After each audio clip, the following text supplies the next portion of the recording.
Hey, this is Five of Clubs, and welcome to another episode of Simpleton Solos, a series in which a simpleton plays one of his favorite board games. Though, to be more precise, today's game doesn't technically have a board, or cards, or tokens, but don't let that fool you.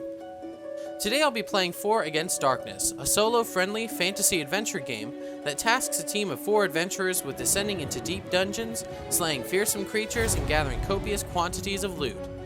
When I was a kid, I was incredibly intrigued by one of my friend's play session reports of a little game called Dungeons & Dragons. He regaled epic tales of fierce battles, narrow escapes, and true full-player freedom of pursuing adventures in the ways he wanted. Mind you, I had never heard of a tabletop RPG before, so I was blown away by the concept. My mind was still stuck in the fallacy that modern games of complexity had to be video games. As such, I couldn't figure out how a video game engine could possibly account for all the various choices a player could make. One day, my friend invited me to play in his group, and I wasn't sure what to expect. When I arrived, I was led to a table, wherefrom I filled out a job application-like form I later learned was called a character sheet. After the paperwork was done, gameplay began. No screens, graphics, music, or special effects. Just group storytelling, a few dice, and some imagination. Robot Pirate Island it is! Beep beep beep. Arr. Beep beep beep beep. Ahoy, matey. Beep beep. For that, you walk the plank. You pirate. And yet, I had an absolute blast. That experience stuck with me for years. It was one of the first times a game really let me chart my own course through its story, instead of driving me down one of the pre-programmed paths, melding my 2 favorite things, storytelling and gaming, and giving me full control of the wheel. My fascination with that gaming experience drove me to eventually acquire a copy of the Star Wars RPG book, though we often called it Star PG. I tried my best to read it and understand all the rules, but given my lack of knowledge about the systems of skill checks and stats and all that, I found it to be a few notches above my comprehension level at the time. Undeterred, I became the preferred game master in my house, leading my brothers through space battles and sinister plots, using a combination of the rules I did understand and managing my best for the parts that I didn't. While being the game master was certainly its own type of fun, I often wished that I had a participatory character role in the adventures being played out. I longed for a way that the game could manage the game master's job, allowing me to play with my brothers. And lastly, I wish the game system was a bit more easily digestible. Nowadays, there are super helpful tutorials on YouTube that teach these sorts of things, but back then, YouTube had yet to gain its stride as a commonplace reference resource. Well, in short, I wished for too much.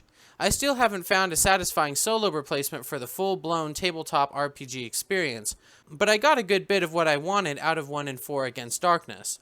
For what it is, this game manages to give me the feeling of a light RPG dungeon crawl that would have been a perfect fit for my abilities back then. Nothing too complicated or convoluted, but just enough to drive a procedural adventure that often results in its own emergent narrative. One of the best aspects of the 4AD core system is how open it is for modulation.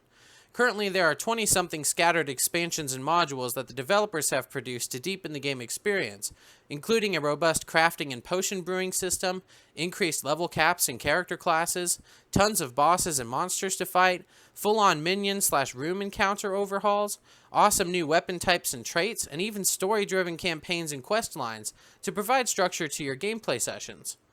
What results is a rich, yet simple game world that solo players like me can dive into, chuck a few dice, and have a good little time. Recently, the 4AD system has also been modified and applied to new settings, going to ancient Greece in 4 Against the Titans, or the Nordic Seas in 4 Against Ragnarok. Then there's 4 Against Mars for a space theme, and Alone Against Fear, or 4 Against the Old Ones for the Arkham Horror inclined. Then, if all that wasn't enough, there's even more excellent additions to be found on the 4 Against Darkness variants forum on BoardGameGeek, lovingly crafted by the community there. In fact, I'll be demonstrating the first run of my own little modulation here near the end of today's playthrough. Now, the game starts with a setup bit where you create your characters and you buy starting gear and all that, but I'm actually going to have us pick up at the starting room of the dungeon and we'll just go from there. As such, in Simpleton's summary, the object of the game is usually to go into a dungeon, find the dungeon boss, beat the dungeon boss, and escape the dungeon. As far as how all of that is mechanically handled, I think it'll be quickest if we just dive into gameplay and I comment on it as it occurs, rather than reading through the entire operation of the game. But first, a quick introduction to the party. First up, we have the disgraced warrior Judas. He was considered the child of prophecy, destined to pull the great Gaia sword from the earth to wield against a great force of evil. He spent his life as the object of adulation, and pride beset him. He worked to tone his body with aims of garnering enough strength to unearth the magical blade, but although he certainly refined his physique, he failed to temper his mind. Besides, his ability to pull the blade from the earth was guaranteed by prophecy after all. When the time came, though, he attempted to draw forth the blade from the earth, but he was unsuccessful. The earth clung to the sword, tearing forth from the ground in a thick stone sheath, Gaia's grip still holding tight around the blade. So now he bears the stone-sheathed sword in shame, humbled by his failure and scorned by those who took pride in him, working to prove himself worthy to unsheath the sword and fulfill his destiny. Next we have Shade, a mysterious yet seemingly trustworthy rogue. I mean, yes, he's certainly invested in acquiring money, but he also seems to hold regard for his fellow man. Or rather, I should say, for their shadows. When it's said that Shade is a man of the shadows, one means that he seems to harbor a unique connection to them. Some have seen him whispering to his own shadow, seemingly considering it to be a separate personhood from himself. Furthermore, he treats the shadows of others with similar peculiarity. Judas's shadow, for instance, is apparently an entity named... Didn't catch that? Indeed, apparently these shadows speak the tongue of silence, making it difficult to translate to an audible form. Hogwash, right? Well, Beryl doesn't think so. Beryl is a somber, contemplated dwarf, unlike his boisterous brethren. Well, until he gets a few drinks in him. He hails from the east, where his mining colony dug too deep and unearthed an ancient djinn in Mount Mai. Consequently, the djinn enthralled Beryl's dwarven brethren and the surrounding mountain villages in an endless spirit song, keeping them captive to this day with his diminutive magical tunes. The echoes of the djinn's haunting melody can be heard for miles. Now, Beryl works to garner sufficient spiritual fortitude to seal the djinn away and free his enthralled kin, which involves increasing his own spiritual vigor and learning the spirit song arts himself. He claims that everything has its own unique spirit song, and that he has learned to pick up on them now. He also said he heard the spirit song of Shade's shadow once, though he's still unsettled by the experience and refuses to listen upon it ever again. Once Beryl can tune in on a spirit song, he can harmonize with it, rendering him into a remarkable martial artist who seemingly dances around blows in beats with when they come, and retaliates with perfect strikes as though gifted with premonition. Lately, he's taken up instruments to allow him broader access to spirit song harmonies that his voice can't replicate, sometimes swapping instruments mid-verse and playing some instruments simultaneously. In time, I'm confident he'll be able to free his people. Lastly, there's Old Man Diz, or Diz the Disaster as the children call him. A retired wizard of uncertain origin, some claim him to be Diz, the world-renowned wizard of old who, according to legend, saved the world from apocalyptic destruction by those from beyond our realm hundreds of years ago. Well, according to one telling of the legend anyway. The other telling of the story describes Diz as a foolish, bumbling wizard whose magical blunders unleashed those from beyond in the first place. It's impossible to discern which tale is true by written record alone. Diz himself actually admits he's unsure of which tale of him is true, or even if he is Diz at all. He suffers from a regular state of amnesia with his age and his magical past.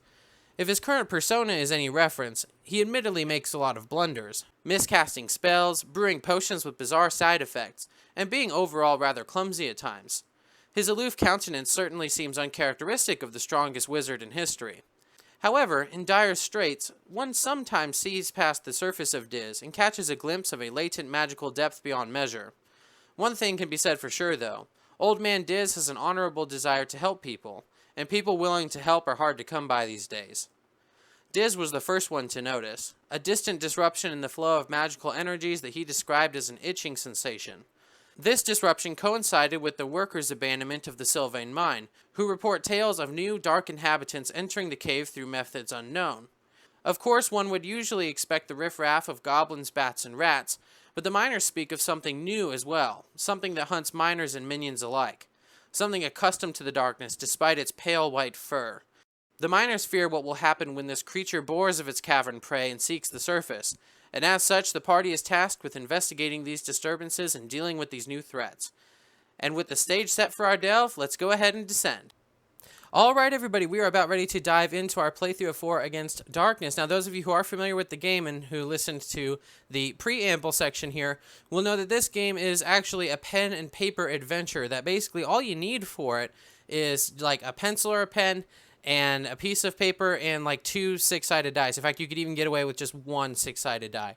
And then and the rule book, of course. And then you're ready to go on an adventure. But unfortunately, that particular style of demonstrating the game, while really excellent for a solo perspective and for portability's sake, doesn't make for a very visual spectacle that you at home would be able to follow along. I had experimented with like drawing the maps under a camera, like my phone camera and things like that.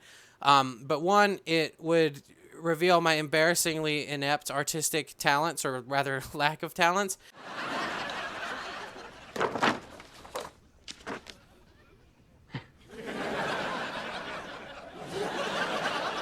Well, say something. I don't think I should. Which I wasn't feeling incredibly thrilled with. And 2, it still is just because of how much is contained up here in your mind, it doesn't convey necessarily what is entirely happening.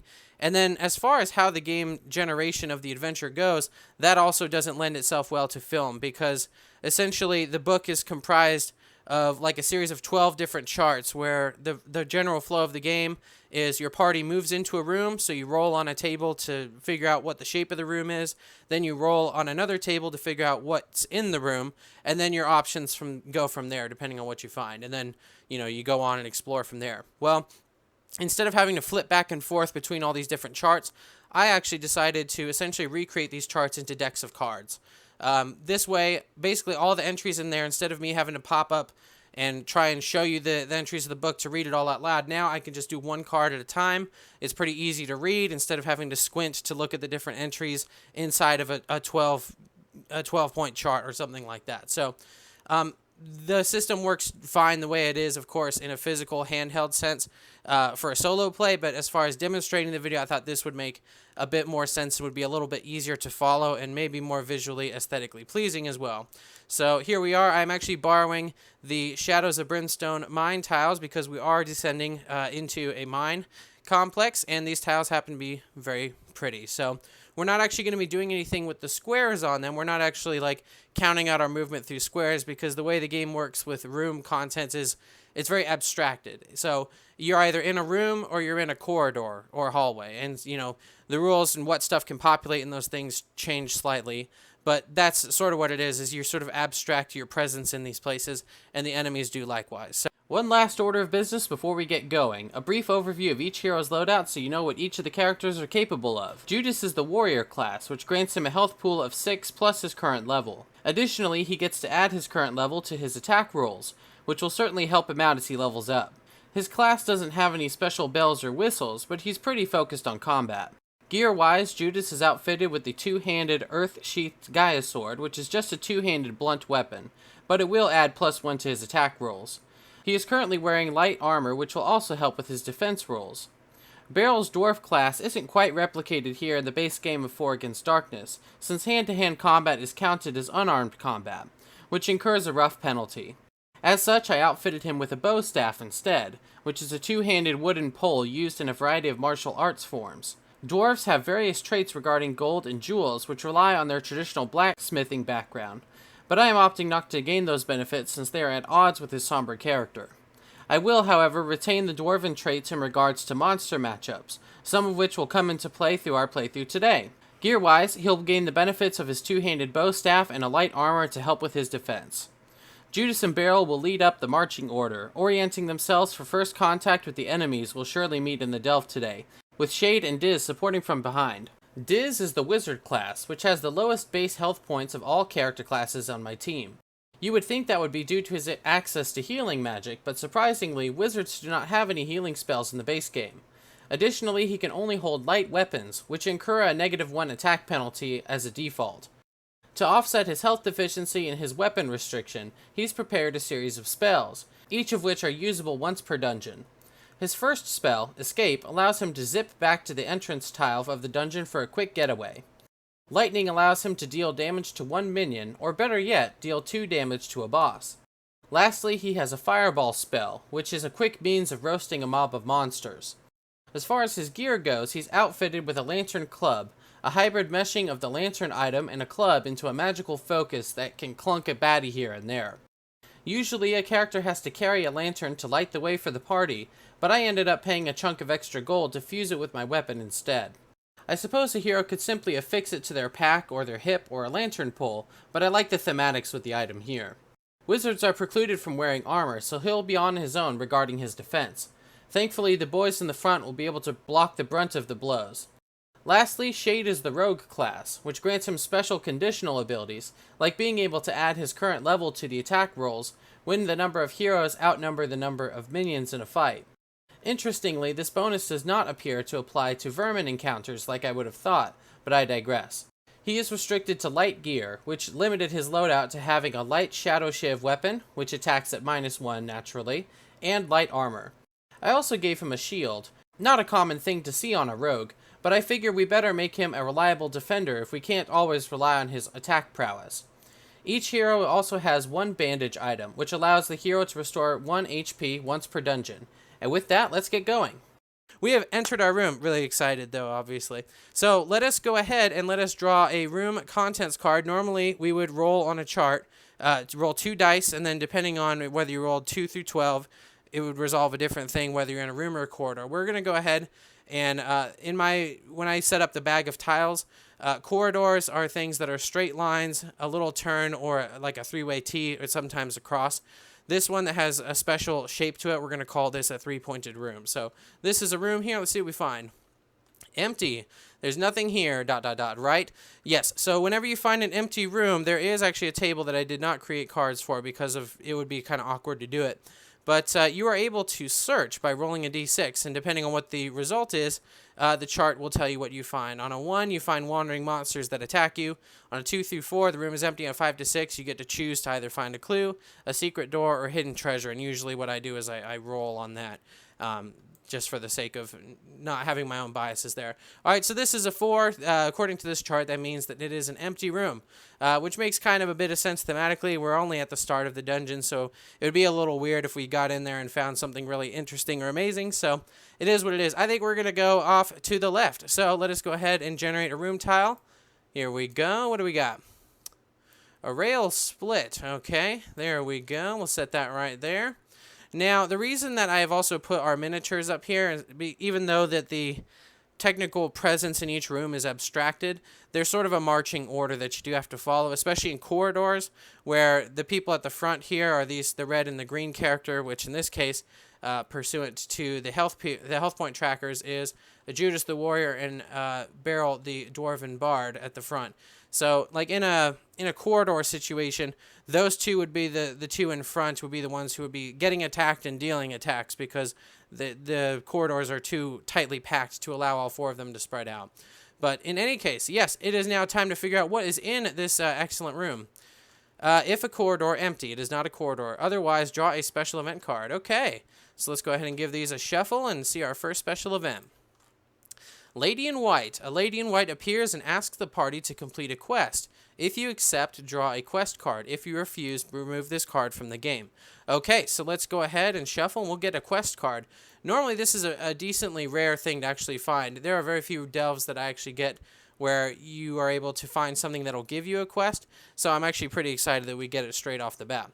Slay all the monsters. To complete this quest, all dungeon rooms must be laid out and all occupants slain, with the exception of the creature who sent the party on this quest. As soon as these conditions are met, the party can claim their reward, and the reward is dependent upon whatever it is that the lady would offer, so the quest would offer. So if we end up doing it, I guess we'll go ahead and resolve that, but for right now, we are unable to do that just yet. So what I'm going to do is I'm going to clone these so that we have them on the board.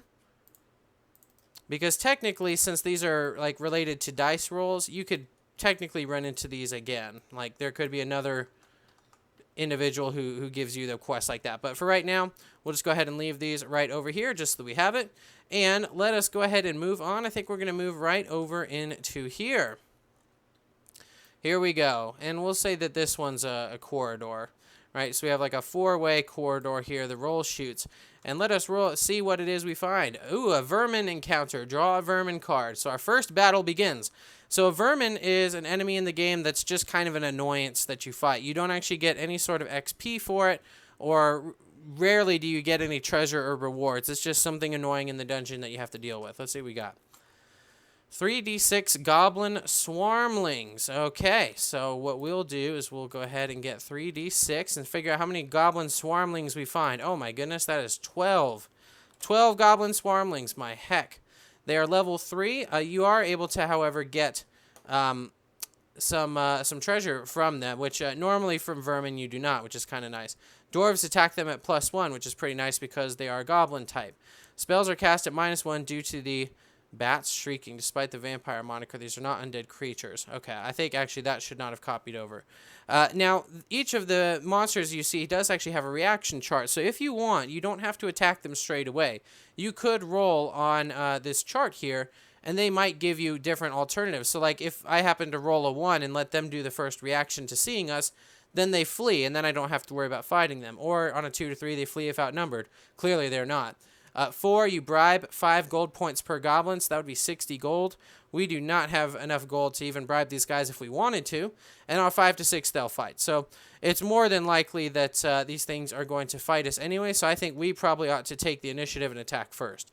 So I will attack in order. We are currently in what we would consider a corridor, which means that only the two at the front are sort of facing the frontmost parts of the goblins right now. So Beryl and Judas are going to be able to roll against these goblins.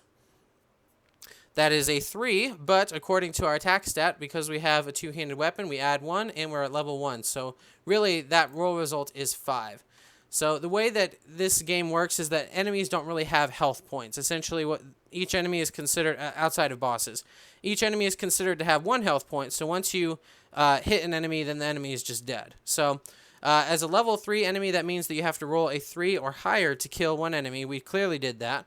We rolled a 5. So we're going to take this Goblin Swarmlings down from 12 to 11.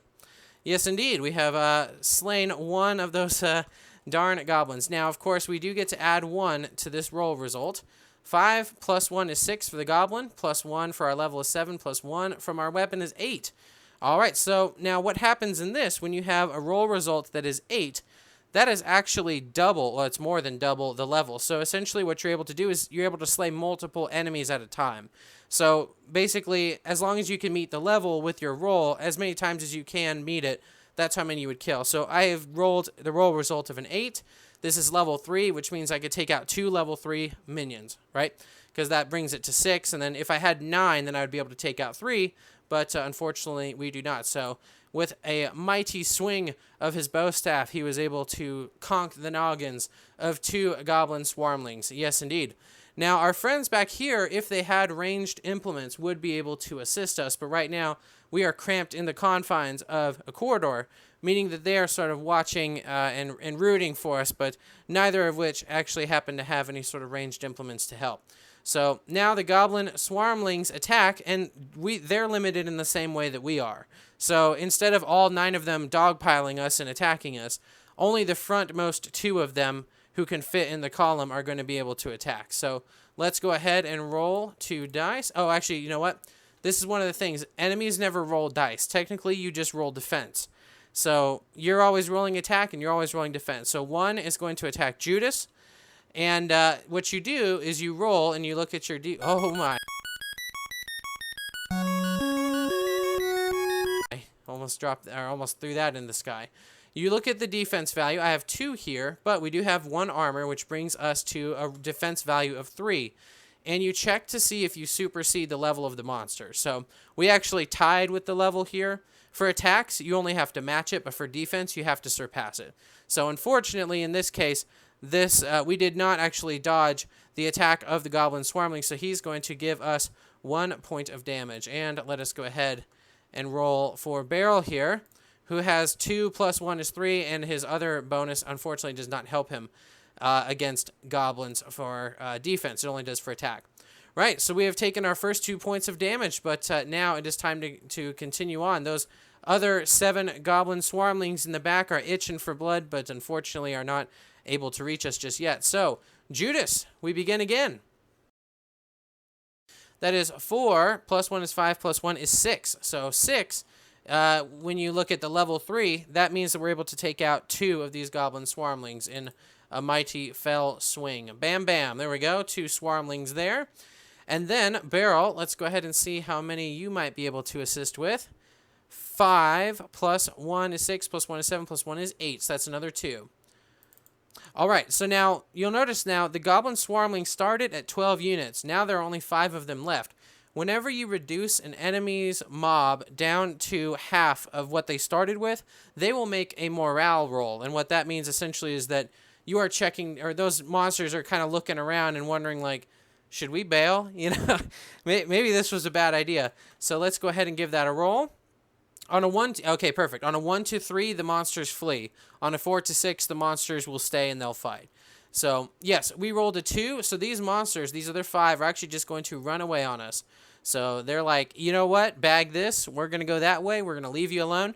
And we will let you on your way. And for the sake of the game, they're considered defeated. All right. Very good. So we were able to defeat these things. And as a result, we get to draw 2 treasure cards and keep the less valuable one. And they actually had a morale at -1, so that 2 is actually a 1. So they're not going to be able to do a whole lot. So let's get 2 treasure cards. And then we keep the less valuable one. This gives you 2d6 gold pieces, and this is a magical item. Okay, so yeah. We're going to get 2d6 of gold coins to distribute from the party. How much did they have on them? Looks like they had 5. 5 gold pieces. Okay. Now, normally the dwarf class is kind of a greedy class, and he always expects that he'll be getting some portion of the gold. We've got to have money.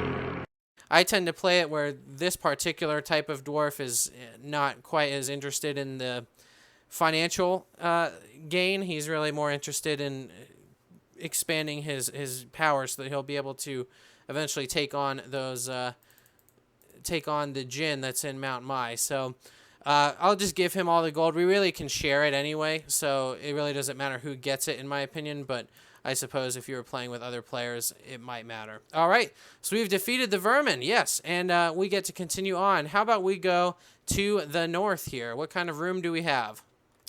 Aha, this is a room, indeed. Let's flip it. There we go. Okay, and then we'll rotate, and we will walk right down this hall. And let's see what is in this room.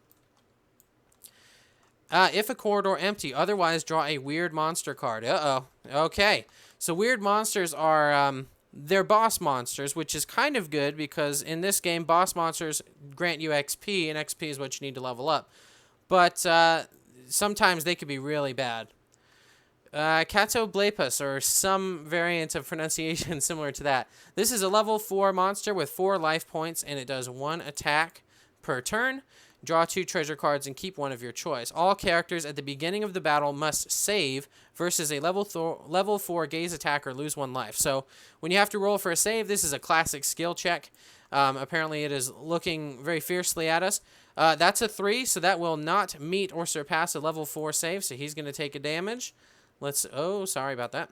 Let's go ahead and see what you get. That's a 1. That's certainly not going to do it. 1s are considered automatic failures in this game. We have a 5, so thankfully Diz the Wiz was able to get rid of that, or not have to deal with the outcome of that. And unfortunately, Shade did not save against the Catoblepus. We could have basically on a 2. We could have done the reaction and seen if maybe it fled, but I didn't think that was likely. So I figure I wanted to get the first attacks on this thing, and if you do the reactions, then the monster would usually get the first attack. So Judas, we are now in a room, which means that all 4 of our people are going to be able to attack the Catoblepus, or however you pronounce it. Let's roll. That is a 2, +1 for our weapon, +1 for our level. That brings us to 4. This monster is a level 4. And for attacking purposes, if you meet the value, then you deal damage. So that is 1 wound on the Catoblepus. Yes. Yes. And let's go ahead with Barrel, the Dwarven Bard. And yes, 4 +1 is 5 +1 is 6. That is going to surpass the level 4, bringing it to 2. Now, when a boss gets to half of its health points, it doesn't flee like the other ones do. Instead, what it does is it suffers a morale loss, where essentially you consider it to be 1 level lower than it used to be.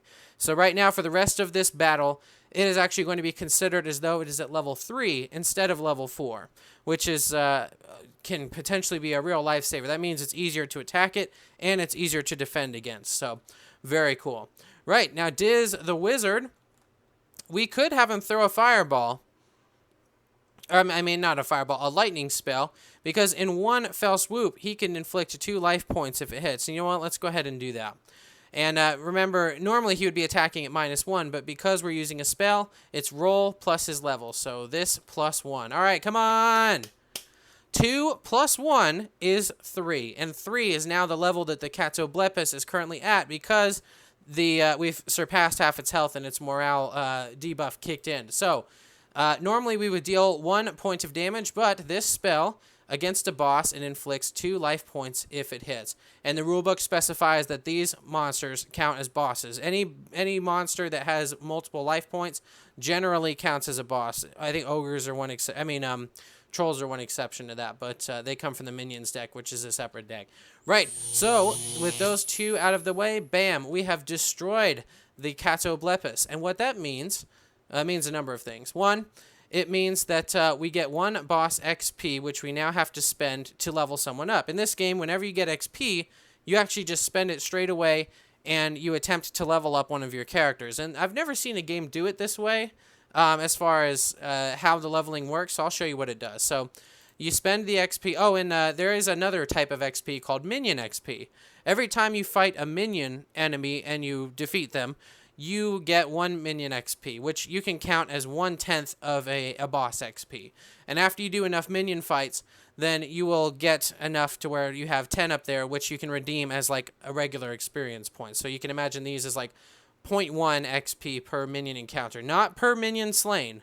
So if you meet a group of minions and you're like, oh, there's 12 of them, excellent, I'm going to level up from just 1 battle alone. No, you will not. Okay, so let's go ahead and show you how the level up works. I think we're going to try and level up Diz the Wizard. Yes, indeed we will. And the way it works is you actually roll a d6, you spend the XP. Oh, darn. Okay. So we actually failed. You can actually fail to level up in this game. Sometimes, on times like this, that really hurts. Because essentially the way that you level up is you just have to roll above your current level. So I'm a level 1, so I would have leveled up on 2, 3, 4, 5, or 6. I didn't, unfortunately, level up on that because I rolled a 1. So the higher your level, the harder it is for those XP rolls to actually get you to the next level, unfortunately. But yeah, so unfortunately that XP is out the door. But generally, you know, you tend to fight 1 or 2 bosses or so in a dungeon. So if you happen to miss 1 or 2 here or there, it's not the end of the world. It's just you know, slightly disheartening. So unfortunately, Diz, true to his character's name, you know, he bumbled on this one just a little bit and wasted our boss XP. So that's too bad. All right, we have slain the monster. In the monster, we get to draw 2 treasure cards and keep 1. So let's shuffle. All right. We have a shiny gem. You find a gem worth 2d6 times 5 pieces of gold. So you roll 2 dice. Let's say we rolled a 3 and a 5. That's 8. 8 times 5 is 40. So it's a gem that's worth 40 gold pieces when we sell it at the market. Or we could get a magic item. You find a random magic item. Draw a magic treasure card. Ooh, that sounds like fun. I think a magic treasure card sounds way more interesting than a gem. So let's see what we get. Teleportation Ring allows user to automatically pass a defense roll by moving that character out of the room. That character may not take part in the current combat, but rejoins the party as soon as the combat is over. After 1 use, the ring loses its power and becomes a simple golden ring worth 1d6 plus 1 gold pieces. Okay, cool. So it's a get out of jail card. Yes, let's go ahead and give it to Diz because he tends to be the squishiest and the one least capable of defending himself. All right, thank you, Catoblepus. We really appreciate your contribution to our quest. Right, well, let us go to the north again. That seemed to work out okay. Yes, indeed, and it looks like we are fixing to enter ourselves a corridor. Right, so we are now back in the tight quarters of the corridor, and what are we going to find here? A special feature. Draw a special feature card. Okay, here we go. An armory. Ooh. All characters can change their weapons if they want within the limits of the weapons allowed by their character type. For example, a warrior who is using a sword and a shield may discard his shield and take a 2-handed weapon or exchange his sword for a mace. So each of the character classes, I didn't read like the whole page on them, but there's a section there that says weapons allowed, light weapon and sling. That's what he can have. So if I wanted, I could exchange his Shadow Shiv for a sling, which would allow him ranged attacks, but the sling, from what I remember, is not incredibly helpful. I think actually we're all okay with what we have. It would be one thing if you could actually get a level up. So like if the wizard could get like a two-handed magical staff, which gives him that +1 to attack, that would be good, and I might consider doing that over the lantern mace perhaps, but I'm actually not gonna grab anything from the armory, unfortunately. So but it's nice that the option is there. And technically when you're playing the physical version, the pen and paper version of this, you can mark like little letters to help remember what's in certain rooms if you have to remember things. So like right now, I put this card over here because the lady in white who wants us to slay all the monsters is hanging out right here in this room. But in the tabletop version, or the pen and paper version, you would actually mark it on the map tile when you draw it out on paper. So, all right, well, that was interesting. Shall we go? Let's go over here to the west, I suppose. All right, what do we have here? We have a room of some sort. Let's see. Guess we'll flip it like that. When you're building the map in the game as well, you're able to rotate it kind of however you want. So I went ahead and did that. We are in the room, and what is in this excellent room? A minion. We have to draw a minion card. Okay. Oh, my favorite. D3 trolls. That means you roll a D6 and you divide by 2, rounding up. Well, okay. We rolled the max value. So we have 3 trolls. Oh, I don't like these guys. They're level 5, which means it's even harder. They're even higher level than the Catoblepus boss that we just took down. Treasure is normal, so you just draw a random treasure card. Trolls regenerate unless killed by a spell or unless a character uses one attack to chop up an already killed troll to bits. If this does not happen, roll a die for every killed troll on its next turn. On a 5 or a 6, the troll will come back to life and continue the fight. Halflings add plus level to their defense roll against trolls. Now we could, if we wanted to... Actually, no, we can't. Normally, we'd be able to roll on the D6 reactions, but this particular enemy, if a dwarf is present in the party, the trolls will automatically fight to the death. So, no point in even worrying about the reactions. We better get the jump on these guys and take the initiative. So, let's go ahead and fight these darn trolls. Judas, let us go ahead and roll. Ooh, okay. Oh, good. All right, so we got a 6. So here's the thing about 6s when you're doing combat. This game has a rule called exploding 6s, which means that when you roll a 6, you then get to roll another die and add the result of that other die to it. And if that happens to roll a 6, you get to roll a third die and you get to add that to it. So let's go ahead and roll this other die right here. All right, 6 plus 1 is 7, plus 1 for my weapon, plus 1 for level. So we have 9. We are doing a 9, and unfortunately, I wish it was 10. Then we could hit 2 of these trolls, but we can only currently hit 1 of these trolls. So we now have 1 troll down at 2. But remember, he actually has the ability to revive himself if someone does not attack his, shall we say, beaten corpse and cut it to bits. So let's go ahead and see if our dwarven friend Beryl might be able to finish off that troll so he doesn't do that to us. We have 2, plus 1 is 3, plus 1 is 4. 4 is 1 shy of level 5, so unfortunately, even though he's literally attacking like a beaten pile of flesh, somehow or another he missed. So, wow, sorry Beryl, no fun there. Now, Diz the wizard may go. I suppose he could use a fireball. This might not be a bad time to use the fireball spell, because this spell works like an attack roll. The wizard adds his level to the roll. Fireball does not affect dragons. Used against minions, Fireball slays a number of creatures equal to the wizard's die roll minus the level of the minion. So, actually, that's not going to really net him a whole lot, is it? Because if he rolls a 5, it's going to slay a minimum of 1 creature. Ah, but it won't revive, will it? So you know what? Yeah, let's go ahead and try with our fireball spell. Okay, roll.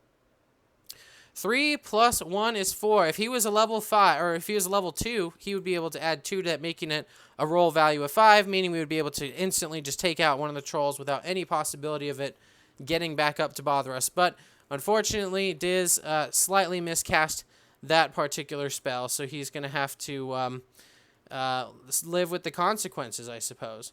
All right. And then moving on to Shade. Shade has an interesting ability here. Now, Shade is able to add plus 1 level if we outnumber the minions. So currently there are there's still 3 because the one on the ground is still technically in the battle. But there are 4 of us, which means we do outnumber the minions, so we get to add our level to our roll. Okay. 4 plus 1 for our level is 5, but minus 1 for our minus 1 because of our light hand weapon, the Shadow Shiv. So that's a 4, which unfortunately means we do not surpass the 5. So first order of business, that troll who's laying on the ground is going to try to regenerate. Let's see if he does. Nope, that's a 2, so he will not. All right, and then his friends are going to attack us. Let's go ahead and have our friends over here take the brunt of the hit. Let's go ahead and have Judas. Judas rolled a 5 plus 1 from his armor is 6, so he surpassed the level 5 up there. And Barrel, let's go ahead and roll that. That's a 1, so Barrel unfortunately did not, even though he does add plus 1 to his defense. So that's a 1, though, so it's an automatic failure. So Barrel takes a wound from the troll, and then it returns to us. So Judas, can you please finish off our fallen friends since our other friends appear unable? Yes, 4, 5, and 6. So we now have 6, which surpasses the 5. So the one that was laying over here in pieces will no longer try to regenerate. We have slain that one successfully. Now we have Barrel who gets to go. That's another 1. So that is a straight up miss. Darn it, Barrel. Darn it. Okay. Diz is going to have to strike out with his lantern mace, and I was not expecting it to hit, and sure enough, he rolled basically a 2 there.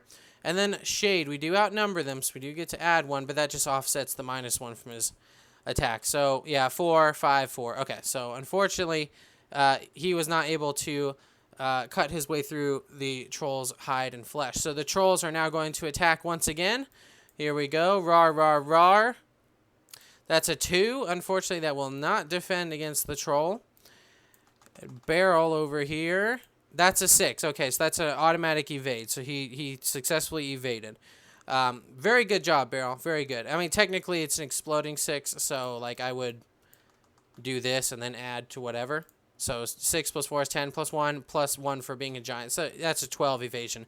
It's too bad, like, a super evade doesn't trigger, like, a counterattack or something, but it is what it is. Okay, now it's back to attacking time.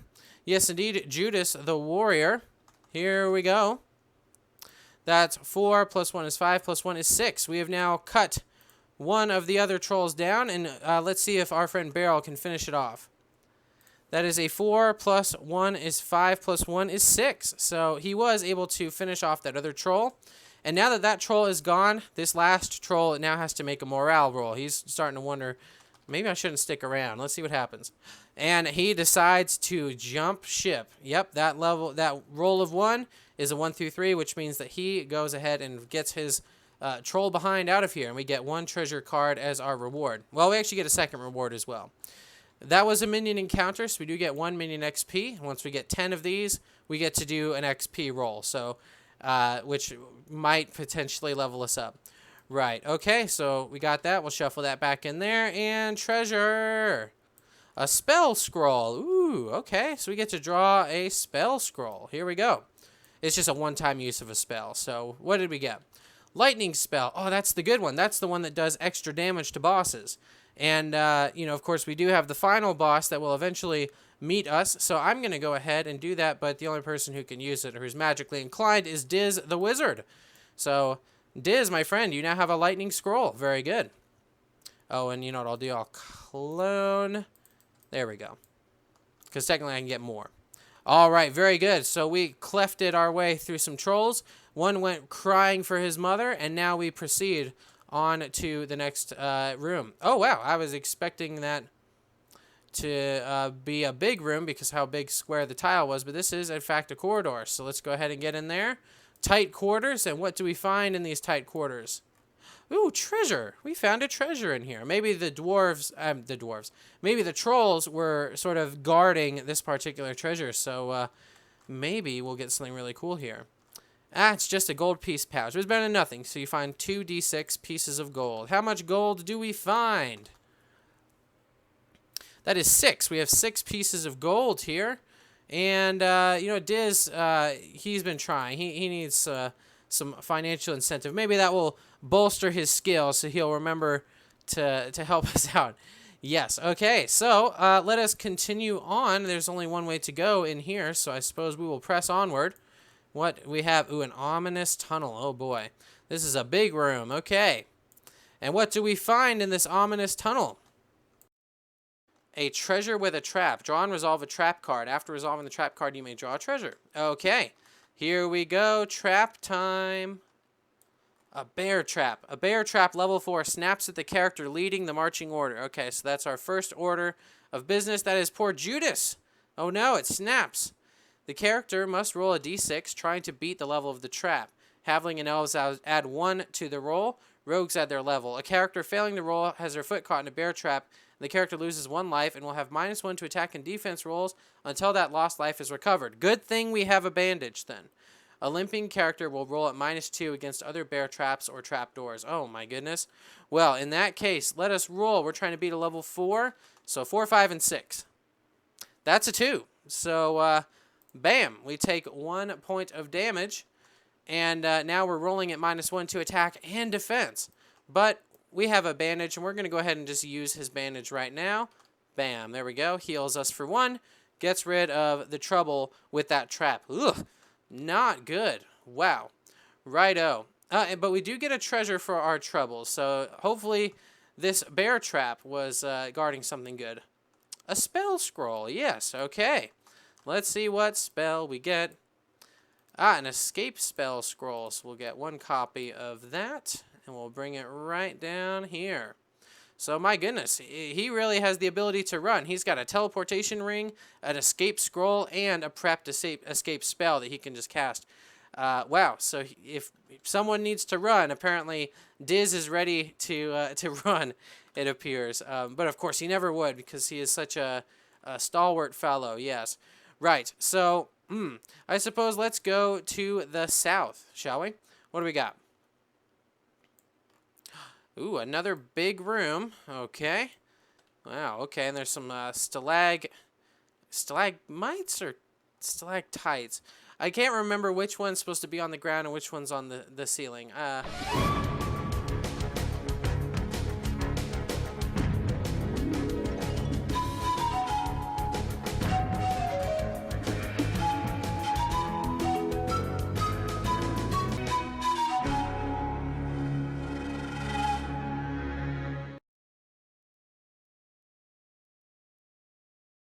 The ones on the ground are called stalagmites. You buffoon.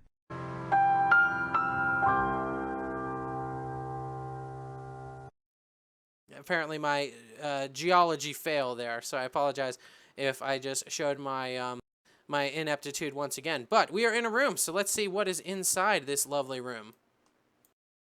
Ah, some vermin. Those darned vermins. What do we got? Goblin Swarmlings again. Oh no! Alright, let's see how many of you there are. How about 1, 1, and 1 for 3 Goblin Swarmlings, huh? How about that? Okay, so we have 8, looks like. 8 Goblin Swarmlings. They're level 3s. At least they do give the ability to this. Now, for morale, they do -1. They're not outnumbered, so basically our only hope would be to roll a 1 because I don't want to pay them our gold. No, sir. No, 40 gold? No, let's just fight them. We're going to fight these guys. We are going to fight them. It is a room, so everyone gets to participate in this combat. So, Warrior Judas, let us swing your mighty sword. We have 2 + 1 is 3 + 1 is 4. So 4 does surpass level 3 here, meaning we take out 1 Goblin Swarmling. All right, Beryl, you get +1 to the roll here. What do you got? Unless you roll a 1, in which case that is an instant failure, Beryl. Come on, man. Come on. Get these, get the spirit song of these Goblin Swarmlings down. You really need to figure it out, because apparently this is the dungeon of the Swarmlings. Diz the Wizard, let's go ahead and roll. Rolling at -1. 5 -1 is 4. So he actually was able to bonk one of these Goblin Swarmlings on the face. So very good. And we have Shade the Rogue. Yes, Shade. We do not outnumber them, but maybe you can... Nah, okay. You tried. So roll -1 for a light weapon is 2. That definitely does not come close. So now what happens with the Goblin Swarmlings is because we are in a room, they can all reach us. But they will distribute the attacks among our team as evenly as possible. So everyone's going to take 1 from the first 4, and then the last 2 we can assign how we want. So let's say, I guess we'll go in order, doing the first 4 attacks. Okay, he dodged because the level is 3, so we have to get at least a roll of 4. But we all have armor generally, so we have 3, and then he has +1 for his light armor here, and then he would have +1 if it's an ogre, troll, or giant, but he does not.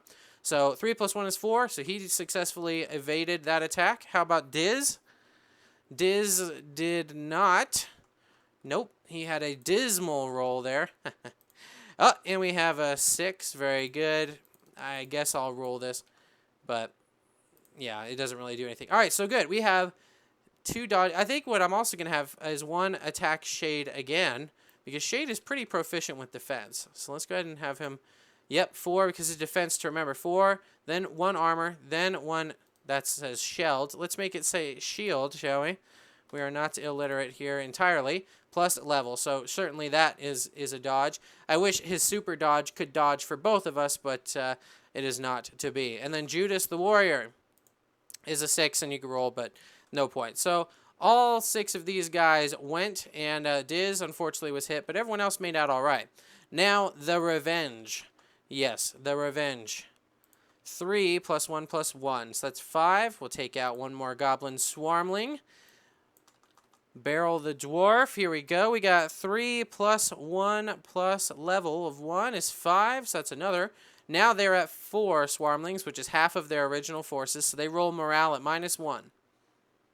6 -1 is 5. So they still hang out to fight. They want to see this through to the end. And you know what? I have some respect for them for that.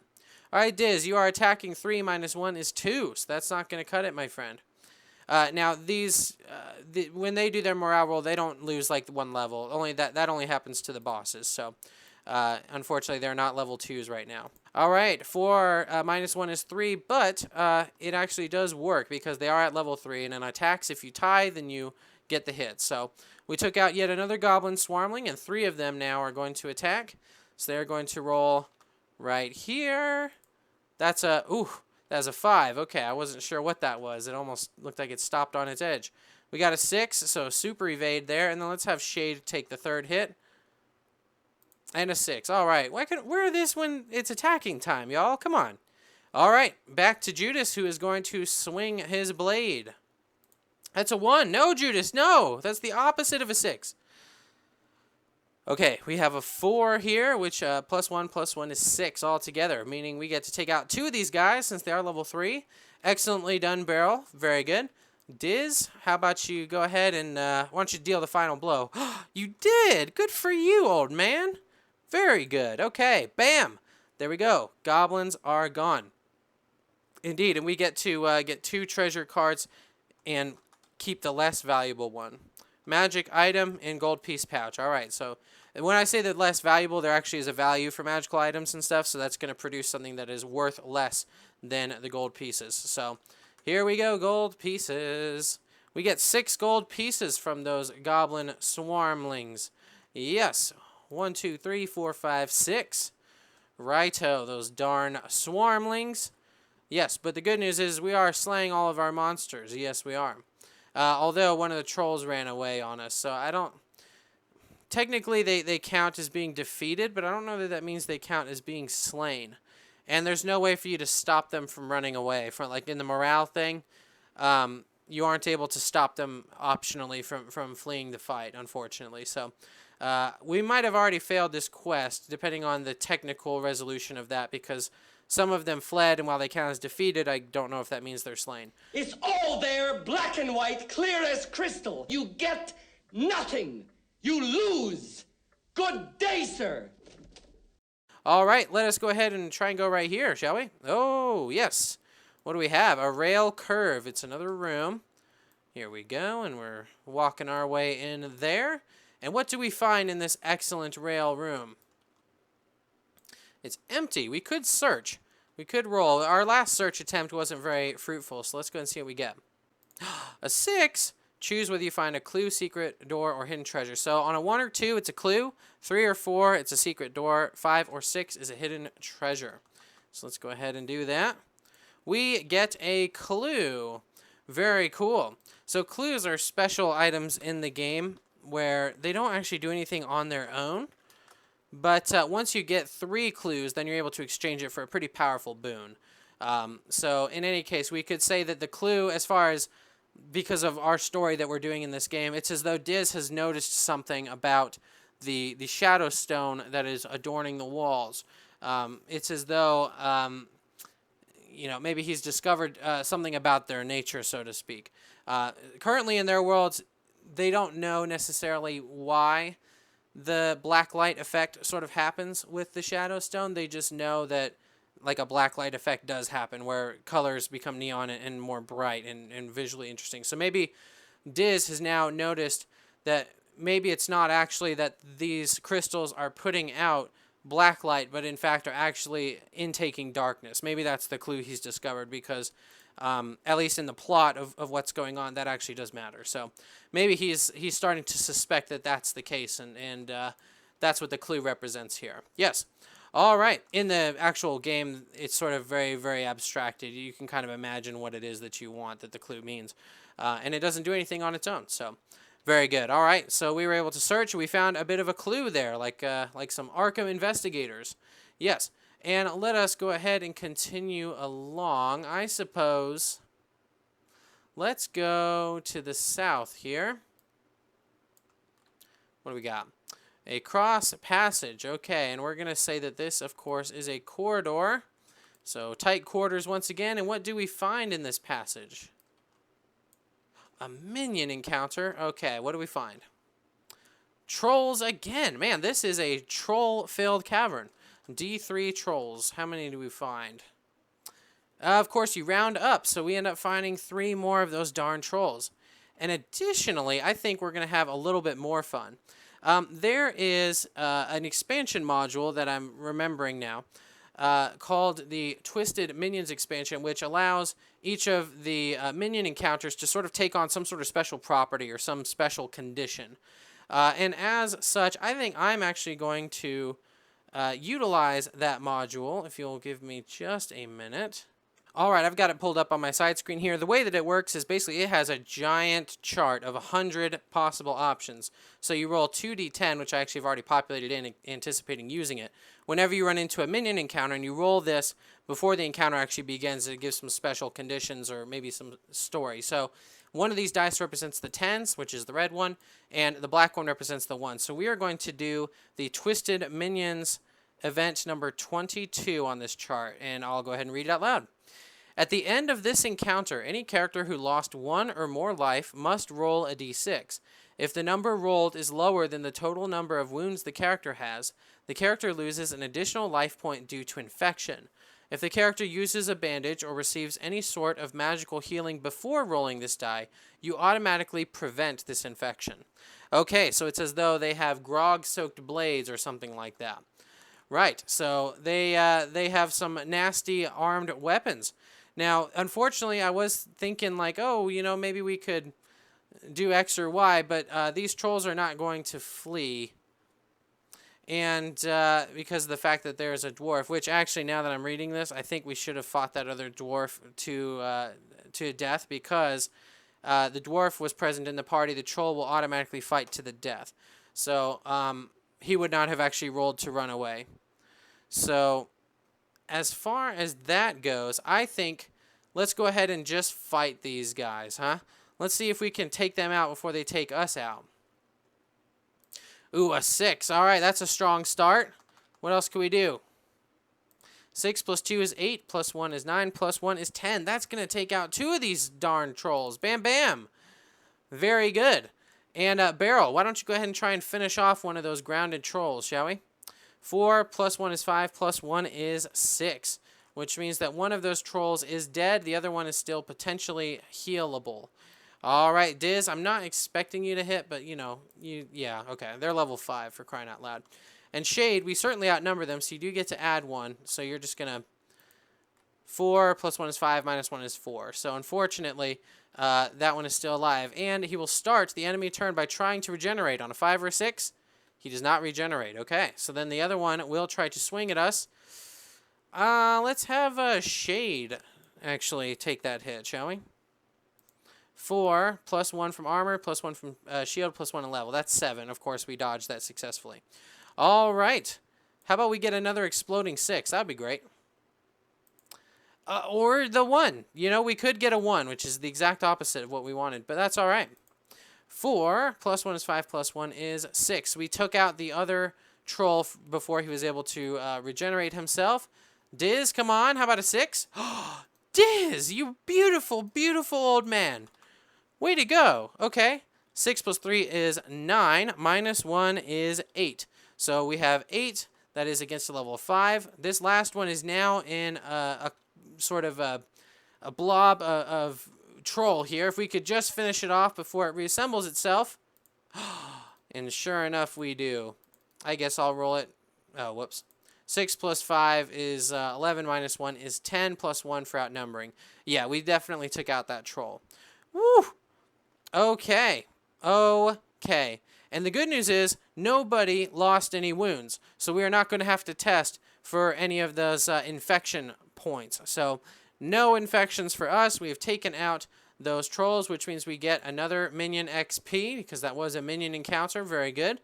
And we get to do a normal treasure acquisition, which just means we would roll on the treasure chart, but in this case, we're just shuffling and drawing. Ooh, you find a piece of jewelry worth 3d6 times 10 gold. All right, come on. Give me the good. 6 plus 4 is 10 plus 3 is 13 times 10. That's a jewelry worth 130. All right, yeah, we'll go ahead and give it to our dwarf.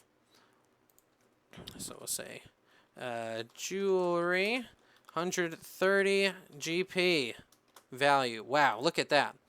Very, very good. And now technically, actually, the dwarf in the game actually has a special ability. Whenever he, yeah, they can smell gold and jewels. When you meet a monster, you can look at potentially what they have. Additionally, when they find, they're natural goldsmith and gem experts. When you sell a gem or jewelry item, if you have a dwarf in the party, you are paid 20% more for the item, which is pretty cool. But given that I'm playing sort of a slanted version of a dwarf, I will not be using that because he's not greedy. So we'll just keep the 130 gold point version there. Right. Okay. And let's go ahead and delete that. And let us proceed onward. Let's go this way, shall we? What do we got? Ooh, that's a big one. All right, because it's such a large tile, I guess we'll have to place it somewhere it can actually fit. There we go. We are now in the Dark Chasm. Yes, yes indeed, and that is a big old room. So let's see what's inside this big old room.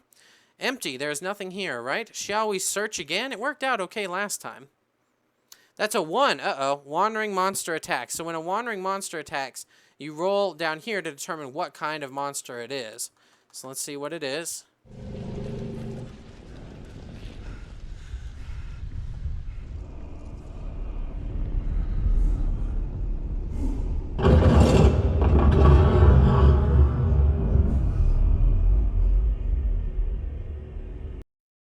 A 6? Oh boy. Roll on the boss monster table. Okay, so we actually encountered a boss in here. Joke's on you, guy. We want another XP anyway. So what do we find? A Balrog. A demon of the ancient world. Oh no, this guy is tough. The Chaos Lord, level 6, 4 life points, and he does 3 attacks every turn. Oh my goodness. Flee if outnumbered. Technically, he could do that, but he actually surprised us, so he's getting the first attack. Before the fight begins, roll d6 to determine if Chaos Lord has any special powers. So let's go ahead and roll and see if he does, or what his special powers are, frankly. All right, looks like he got a 4. What is that? 4, Evil Eye. Characters must roll 4 plus or be at -1 on all defense rolls until the Chaos Lord is slain. Oh, no. All right, so we got to save on a level 4. That looked like a 1. Yep. So he's going to be at defense -1. A 3, defense -1. That's a 1, so defense -1 also. And a 6. All right, so Shade is the only one who looked away from the evil eye, apparently. It's just like that Indiana Jones ride at the Disney parks, you know, where you're supposed to not look in the eyes of the idol, and he gets real mad and punishes you. I guess we had the same sort of deal here with the Chaos Lord. Now, a level 6 Chaos Lord. My goodness, that means that in order to dodge him, you have to roll... Now you'd have to roll, like... Well, you have -1 to your roll, so you'd have to roll a 6. Because a 6 is an automatic success, so... Wow. And then to hit him, likewise, it's going to be pretty tough for these two to hit him, but it might be at least a little bit more doable by the others. All right, but he's going to do 3 attacks. Oh, oh my, we're about to get hit. Oh, wow. Yes, yes, look at that. Judas did a critical evade. Yes, very good job, Judas. Very proud of you. What do you got, Beryl? 4 +1 -1. Okay, so it ends up that he takes a damage, and then let's have Shade here. Oh, Shade got a 6 also. Wow. Okay, I was really expecting all 3 of us to get hit. So, way to go, everybody. Wow. Okay, we got to fight this guy. The good news is, if I can get wounds with Judas and with Beryl, then that'll bring him down to 2 health, which will trigger that thing where he counts as a level 5 instead of a level 6. Come on, Judas. That's a 4, +1 is 5, +1 is 6. That does tie with his level 6 value here. Very good. Bam. So we got 1 wound on him. Thank you, Judas. All right, Beryl. I know it's a lot of pressure, and I'm sure the spirit song from the Chaos Lord must sound like absolute anarchy. But we need you to really read what he's doing and give him the hit. Yes. Yes. Right. So we have a roll is 5 +1 for the weapon bonus plus levels. That's 7, which supersedes the 6. Meaning he is now at half health, which means now he is counting it as a level 5, which means he's easier to dodge, easier to hit. Okay, we might be able to survive this. Diz, unfortunately, the only spells that you... Oh, you do have a lightning spell. Oh, man. Do we do it? Do we do it? Do it! Just do it! We gotta believe in Diz. He's the master wizard, right? Or, well, that's the version of the legend that I personally believe.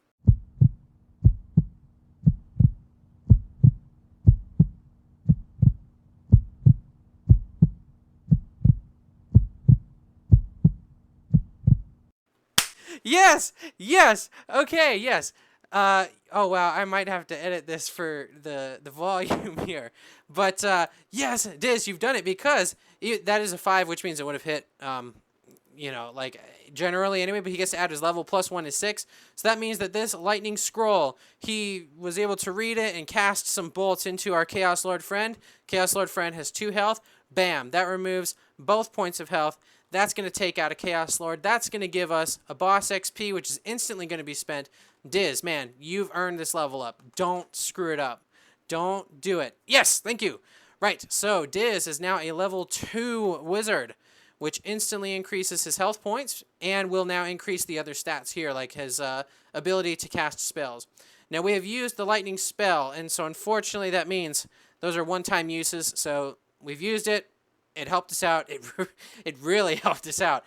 And now we proceed. And, of course, we also get draw 3 treasure cards and keep 2 of choice. My goodness. Let's take a look. We have a gold piece pouch, a few gold pieces, and jewelry. Okay, yeah. Well, those are... well, I guess I get to keep 2. So I suppose I will keep the gold piece pouch and the jewelry. Right, so I'll start with the gold piece pouch. How much gold do I find? Apparently, the Chaos Lord had $6 to his name. So I'll do 2 here, and then the other 4 right there. Very good. Right, and then we have a jewelry, which is 3d6 times 10. All right, let's get another good jewel piece here. What do we got? Okay, 70. All right, I mean, it's not, like, terrible or whatever. It's just not jewelry. 70. Nope, that's 60. 70 GP. Right, and so with these jewelries and these golds and stuff, of course, after we escape the dungeon, well, okay, that might be presumptuous. If we escape the dungeon, we will be able to go shopping and buy new armors and better weapons and various other goods and services. So, right, but before we proceed on to the next room, I'm actually going to use the bandage here for Beryl at the very least. I think the others are okay. So, he was able to heal for 1 point. Because of just how cramped the map is here, what I'm going to do as an improvement to this mod is I'm going to get one of those table extenders, and then I'll drag all of the character boards and stuff onto the table extension instead, so I have a full board for the map. But as such, we will go right over here instead. And what do we find? Ah, we find a corridor. Yes, we do. So we hopped the gap. Very good. And we are now in a corridor. Tight quarters again, my friends. But what do we find here?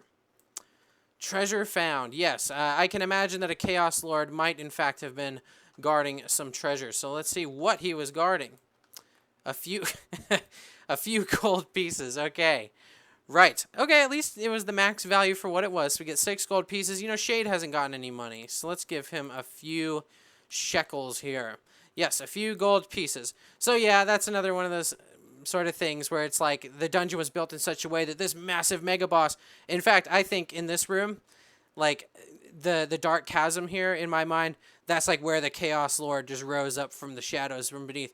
And we had to fight him over this gap here. And, yeah, so it's like, it would seem like, oh, something really awesome would be in here. It turns out it was like, you know, a few pieces of gold. But, you know, sometimes that sort of stuff happens. Right. So we found a few pieces of gold. At least it wasn't anything bad, right? At least there's that. Moving right along. What do we got? This looks like an itty-bitty piece. Mine's Long Passage. Yes. So let's go ahead and flip that. There we go. We are in the corridor yet again. And what do we find? Empty. Empty or minion. If corridor empty, otherwise draw a minion. So we are in a corridor, so this is empty. We could search it, but when you do search rolls in empty corridors, it's actually at -1 because of the fact that, like, it doesn't... something about it as far as, like, you know, finding a secret or whatever inside of, like, a small or a boring corridor, I guess they thought that was less likely, and wandering monsters assaulting you was more likely in a corridor.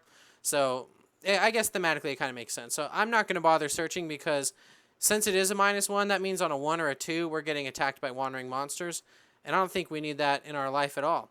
We're getting pretty low on the room contents down here, meaning we're coming up on the boss pretty soon. So let's go ahead and move on to the next room, and we will soon be entering the boss stage. Yes. Okay. For the sake of not cramping up his entire roll space, we're just going to say that there's a doorway right there instead. And we'll go right in here to this room. And what do we find in here? If a corridor empty, otherwise draw a minion card. So we get another minion. Is it trolls? No, it's fungi folk. Okay. All right, fungi folk. How many do we get? Oh, 10 of these things? My goodness. 10 fungi folk. Level 3 treasure normal. Any character taking damage from the fungi folk must save versus a level 3 poison or lose a life. Halflings add their level on this save. Okay. And they have reactions. We could try and bribe them on a 1 or 2. I don't have any intention of paying these guys. No. No, I think we'll fight them. We'll just... We get the jump on them anyway, so I think what we'll do is we will try to beat these fungi folk. We're not afraid of a few mushrooms, right? We have 4, +1 is 5, +1 is 6. Since they're level 3, that means bam bam. Oh, wait, before I do that, though, let us roll one of these special events. That may recontextualize my decision. So we have 64 as the event type. And let me scroll down here. What do we have at event number 64? 64. The minions are... Oh, no. The minions are expert at fighting on extremely slippery ground, like the floor in this room. All party members who roll a 1 on any attack or defense rolls fall to the ground and must skip their next attack to stand up. The minions are immune to this effect. Reroll this result if the minions are met as wandering monsters, unless you've already determined that the floor of the room and the encounter takes place is slippery. Add +1d6 to your next roll on this table. Okay, so we are fighting on slick and slippery surfaces in here. Maybe, I don't know, maybe the fungi have spores that are quite moist, and they have proliferated this room and make it into sort of a hazard. So let's not roll any 1s, friends. Let's not. Okay, what do we got? That's a 5. +1 is 6, +1 is 7. So it's a pretty similar roll to what we had. That's going to allow us to take 2 of those fungi folk out. Bam! There we go. It turns out the Earth-Sheathed Gaia Sword is quite adept at what it does here. Beryl is going to now try to synchronize with them. And what has he got? A 6. Woo! Beryl, you have caught on to their tune. 6 + 1 is 7, +1 is 8, +1 is 9. 9 is level 3 times 3, so that's going to go bam, bam, bam. Ooh, he took out 3 of them. That is glorious. Diz the Wizard. Let's go ahead and roll. That is 5. Minus 1 is 4 with the hand weapon. So, bam. All right, now they are at their point where they have to roll for morale. So let's see if they decide to stick around. They are going to stick around. They rolled a full morale, so they're going to see this through. But, oh, we are currently tied, so he doesn't get the outnumber bonus. Too bad. Ooh, but he does get another 6. Ooh. Yes, my friend. Plus 1 is 7, minus 1 is 6. So 6 at level 3, that's going to allow him to take out 2 of those fungi folk. The fungi folk will retaliate. Judas is going to be taking one of those retaliations. Yes, no sir. And then, how about Shade taking the other one, yes? My goodness, I have never seen so many 6s in this game. Wow, all right. Yes, Judas, let's go ahead, and what do you got for us? That's a 3, plus 1 is 4, plus 1 is 5. Bonk. We have 1 left. What do we got? We got 4, plus 1 is 5, plus 1 is 6. So that's going to take out the fungi folk. It's going to give us another Minion Xp, because that was a minion encounter. Regular or normal treasure, so let's just shuffle and draw. A few gold pieces. Yeah, I guess it makes sense that fungi folk wouldn't be carrying it or loaded down with tons of cash. Oh, you know, Judas hasn't gotten any gold. So let's go ahead and get 9 gold, or 5 points of gold for Judas to bring him up to 9, not get 9. Right. So let's go ahead and put that there. And we know that the next room, it's as though we can hear a sinister growling as we approach the doorway for the next room. So as a result, I think what we'll do is we're going to use our bandages here. We're going to get 1 health point there, 1 health point here. Let's take a deep breath, and then let's dive on in. Now, in the game, when you go into the final boss room, let's go ahead and spawn it. What is it? A corridor. Actually, I don't know that final bosses can spawn in corridors, so let's go ahead and draw another one. That looks like it's another corridor. Yep. I don't think final bosses can spawn in corridors because of the fact that the game expects you to, you know, fight them. So let's go ahead and throw that right there.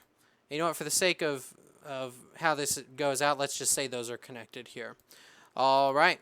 So we are in a collapsed grave. Yes, and there are skeletons about, which fittingly makes sense for a boss room such as this, because when we enter the room, we are met by a neon white creature. It is a bestial creature that crawls on all fours, has human taloned hands, and an albino mane and albino fur.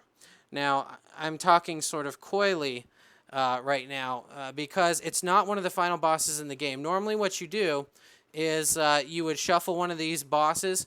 Essentially, you fight like a harder version of it. So if I got the small dragon, I would be a level 7 dragon or whatever, and then it would have extra health and then an extra attack and stuff. So we're not doing that. As cool as a dragon would be, we're actually going to do something a little bit different. And it's what I alluded to at the beginning, where I'm showing off one of my own homebrews.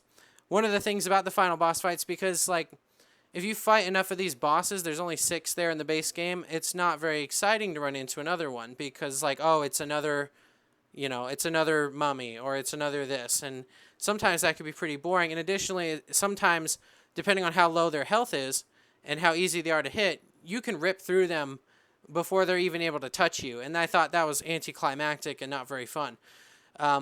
So I was like, I really want the final boss to be sort of a spectacle and something interesting. And so for the story of my campaign, I think I came up with something. So we're going to introduce some cards here.